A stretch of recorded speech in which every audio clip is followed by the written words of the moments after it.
Olá! No seguinte vídeo iremos abordar e caracterizar a aceleração e a velocidade máxima na corrida, do ponto de vista biomecânico.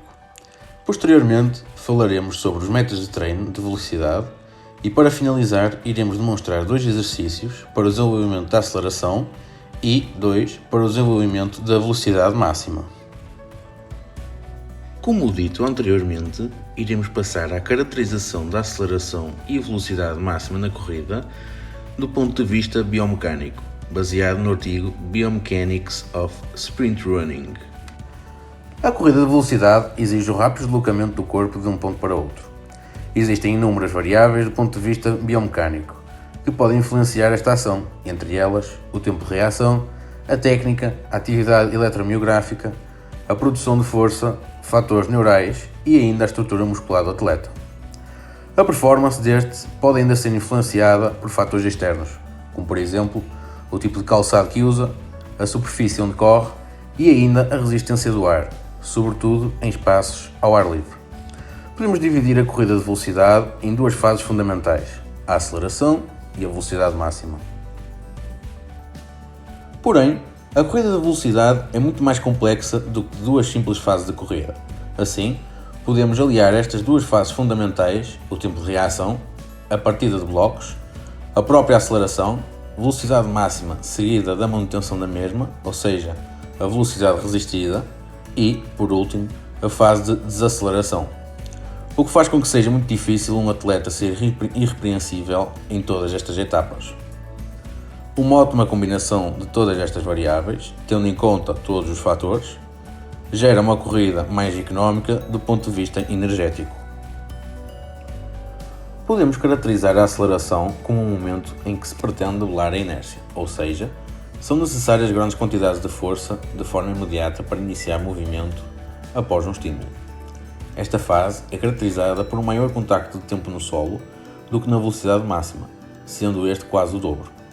É também de salientar a ênfase concêntrica a nível muscular e ainda a predominância da produção de forças em direção do vetor horizontal.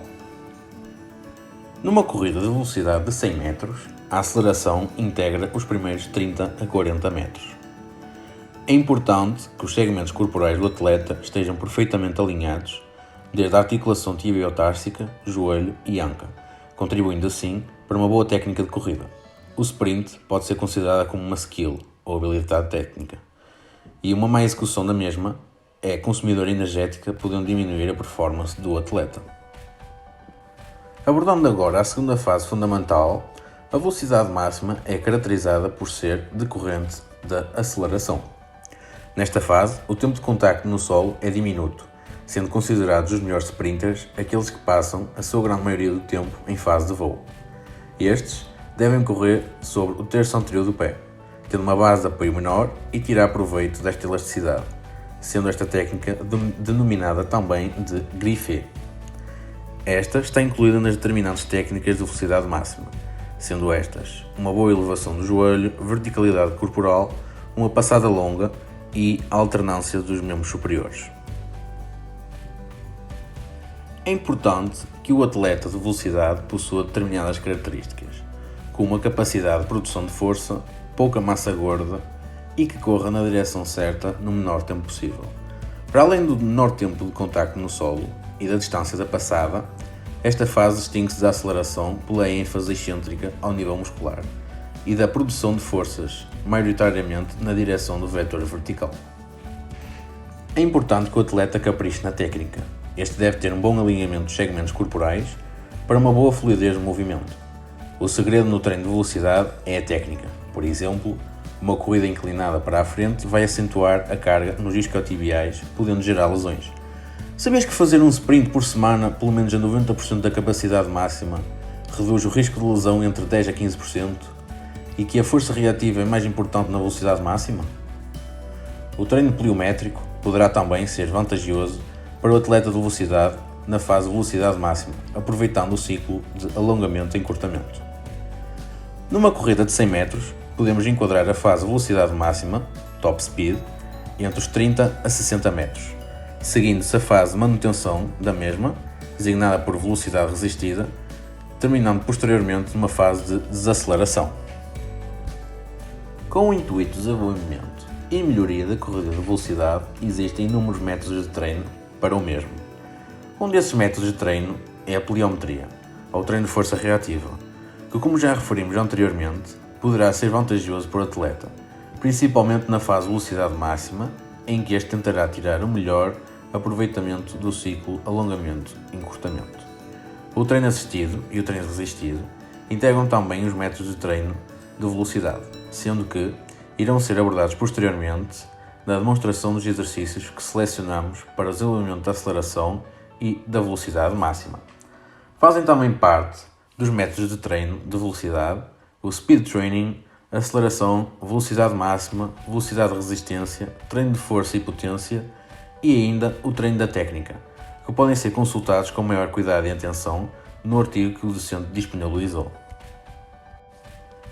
Nesta última fase do vídeo, iremos demonstrar 2 exercícios que selecionamos para o desenvolvimento da aceleração e 2 para a velocidade máxima. Como primeiro exercício para o desenvolvimento da aceleração, optamos por o exercício do elástico. Este é considerado um exercício do treino resistido que visa a melhoria da aceleração. O treinador e o atleta estão ligados através de um elástico com pegas, em que o papel do treinador é criar uma resistência ao seu atleta. O objetivo é fazer com que o atleta corra mais rápido quando se encontrar em condições normais, ou seja, sem uma resistência, o elástico. Como segundo exercício, para aumentar a potência inicial e o comprimento da passada, escolhemos um exercício que se realiza em escadas. Este consiste em subir as mesmas o mais rapidamente possível, durante um intervalo de tempo entre 4 a 8 segundos. Passando agora aos exercícios que optamos para a melhoria e desenvolvimento da velocidade máxima, este primeiro exercício é realizado num plano inclinado, mais precisamente numa descida. A gravidade irá fornecer ajuda na corrida ao atleta e irá enfatizar os mecanismos e técnica da velocidade máxima, com o objetivo da melhoria da mesma e da frequência da passada. Porém, se o declive for superior a 7 graus, resultará na desaceleração e irá interferir com o desenvolvimento da velocidade.